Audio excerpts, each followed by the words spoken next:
Waging war on corruption. Alex Jones on the GCN Radio Network.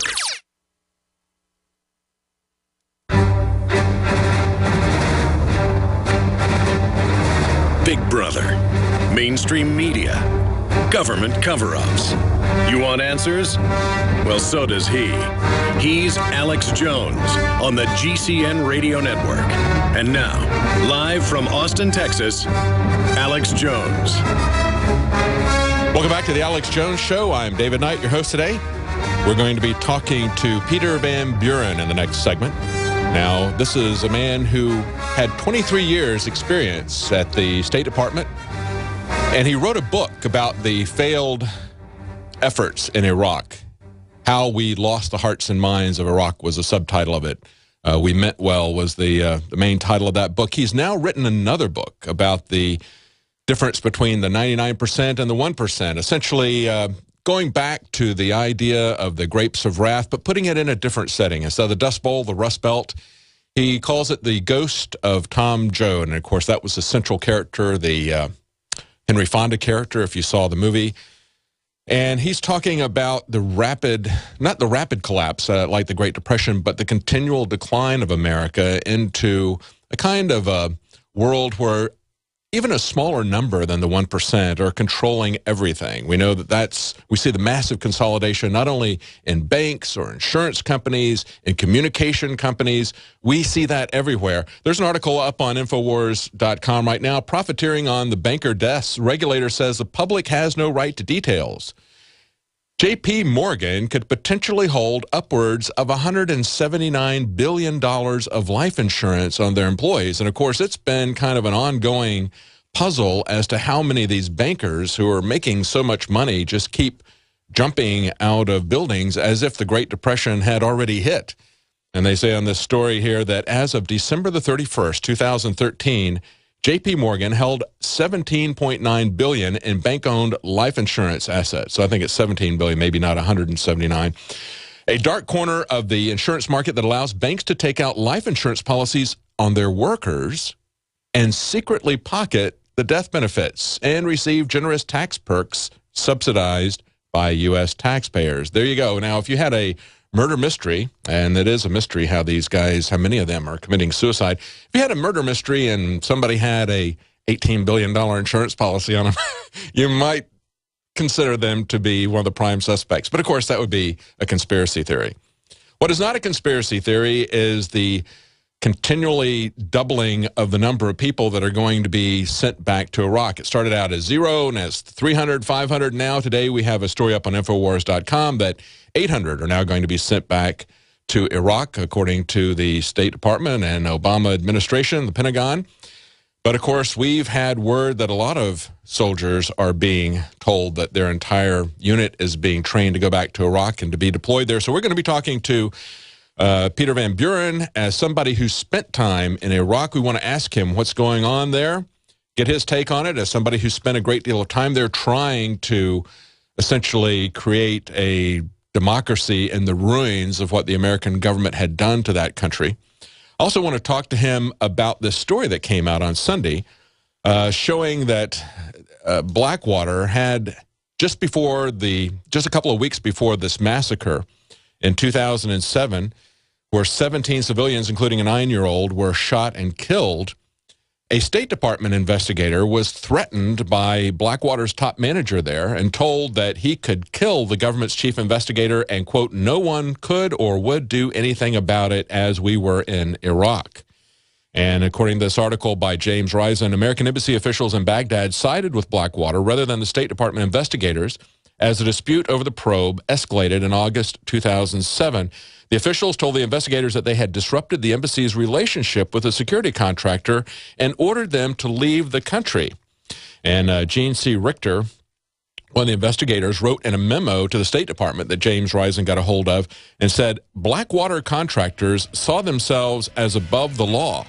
Now, this is the same James Risen who is now a problem for the Obama administration because the government is trying to imprison him for not giving up his sources. And he says he's got two choices. He can give up everything he believes in, or he can go to jail. Will the Obama administration send him to jail, or will they back down? And we're talking to Peter Van Buren. I said just before the break, James Risen. No, it's Peter Van Buren we're going to be talking to about James Risen's report. He wrote a book as well, The Ghost of Tom Joad, and we're going to have him talk about that. Did you catch those lyrics in there, those Springsteen lyrics? Welcome to the New World Order. Families sleeping in their cars in the Southwest. No home, no job, no peace, no rest. That's right. Tom Joad, The Ghost of Tom Joad, the story of the 99%. That's his new book. I want to talk to him also. Before we get to that, Peter Van Buren, I'd like to talk to you about your experience in Iraq, because we see that all coming back. We see ISIS coming in. You wrote a book previously, We Meant Well, and how you lost, even though you tried, you lost the hearts and minds of the people in Iraq after that country was destroyed by our invasion. What's your take on what's going on there now? Somebody who's been there, who's been in the embassy there in Baghdad, somebody who worked for the State Department for a couple of decades. Alex, it's good to be back. I think that if we were to republish the book today, I would probably change the title to I Told You So. Yeah, that would be good. and I take no pleasure in being right in this case. When I left Iraq in 2010, it was obvious to me that the United States had failed over 9 years of occupation to address the most fundamental issues that had pulled Iraq apart after our invasion. Among those issues, the most primary of them was to resolve in some way the broad differences between the ethnic groups, the religious groups, the tribal groups in Iraq.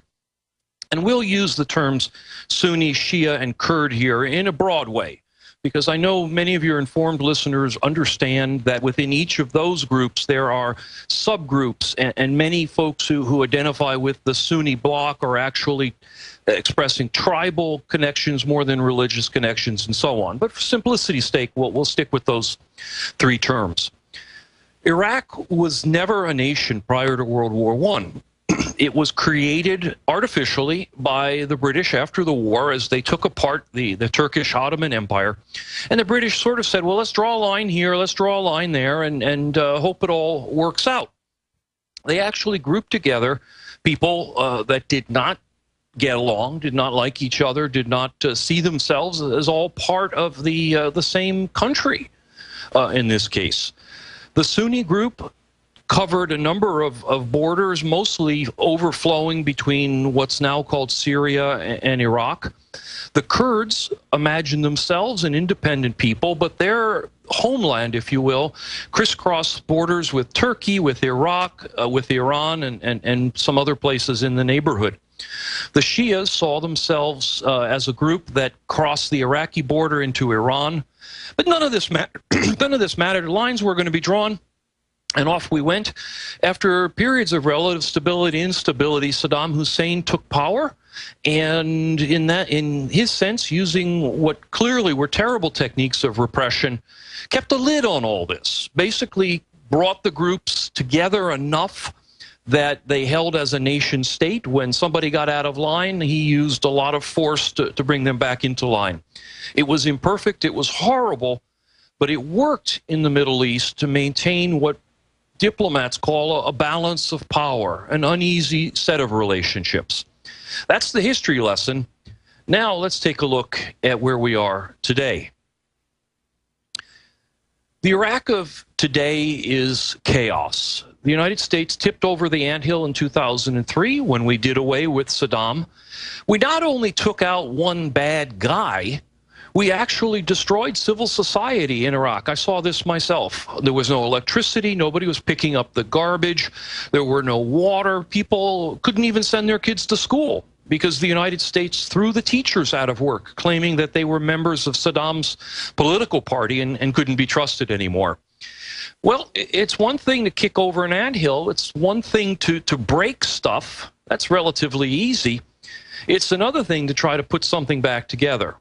And when the United States failed to do that and then simply left in 2011, we set the stage for the chaos we're seeing in Iraq played out on our TV screens and on the internet today.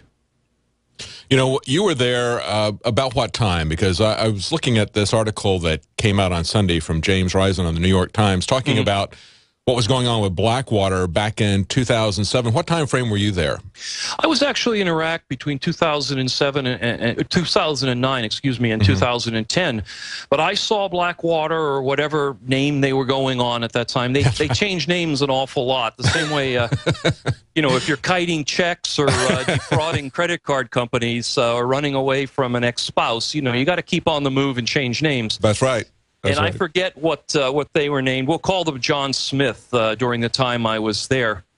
But, you know, the thing about James Risen's article is how, first of all, surprising it is in terms of detail.